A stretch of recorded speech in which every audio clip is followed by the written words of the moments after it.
Bonjour à tous. Paul Mourier sur le départ. Le préfet de la Côte d'Or et de la région Bourgogne-Franche-Comté doit prendre de nouvelles fonctions prochainement. C'est ce que l'on apprend dans 2 décrets publiés hier au journal officiel.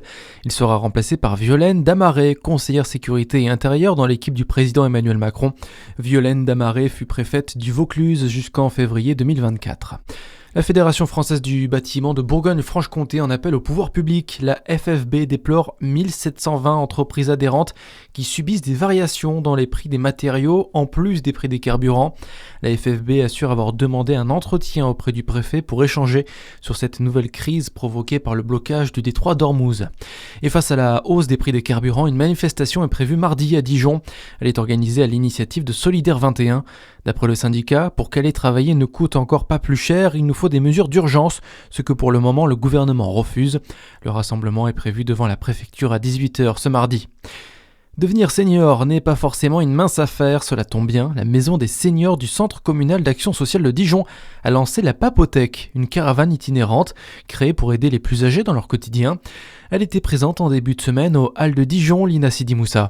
Et vous l'avez d'ailleurs peut-être remarqué, concrètement il s'agit de stands informatifs où chacun peut s'arrêter quelques minutes et discuter sur différents sujets administratifs, pratiques, quant à la canicule ou la livraison de repas.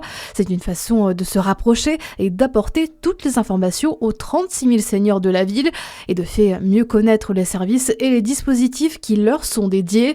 En délocalisant la maison des seniors au cœur de lieux du quotidien comme les marchés, point de rencontres et d'échanges par excellence.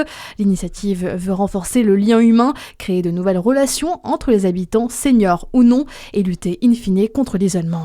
Et la maison des seniors réitère l'expérience. Prochain rendez-vous pour la Papothèque le 11 juin prochain au marché des Grésilles à Dijon de 9h à midi. Un nouveau guide pratique pour bien vivre sa vie de senior sera partagé. Il sera même accessible dès le mois de mai. Dans l'actualité aussi, Emmanuel Macron a de nouveau demandé hier que l'accord de cessez-le-feu en Iran inclue le Liban. Le président français s'est entretenu hier avec ses homologues iraniens, Massoud Pezeshkian, et américain Donald Trump. Pour Massoud Pezeshkian, il s'agit d'ailleurs d'une des conditions essentielles de son plan de paix. C'est l'heure de déclarer vos impôts. La campagne s'ouvre aujourd'hui. La date limite du dépôt de déclaration en version papier est fixée au 9 mai. Pour les démarches en ligne, c'est selon les départements entre le 21 mai et le 4 juin. Et puis, on termine avec un mot de sport et de tennis. Pas encore de retour pour Loïs Boisson. La Dijonnaise numéro 1 française déclare forfait pour le tournoi de Rouen. Elle devait y faire son retour après 6 mois d'absence à partir de lundi, mais elle n'est pas encore prête. 40e joueuse mondiale après sa demi-finale l'an dernier à Roland-Garros. La Dijonnaise n'a plus joué depuis son abandon à Pékin, c'était en septembre dernier. Voilà pour l'actualité, très bonne journée sur Fréquence Plus.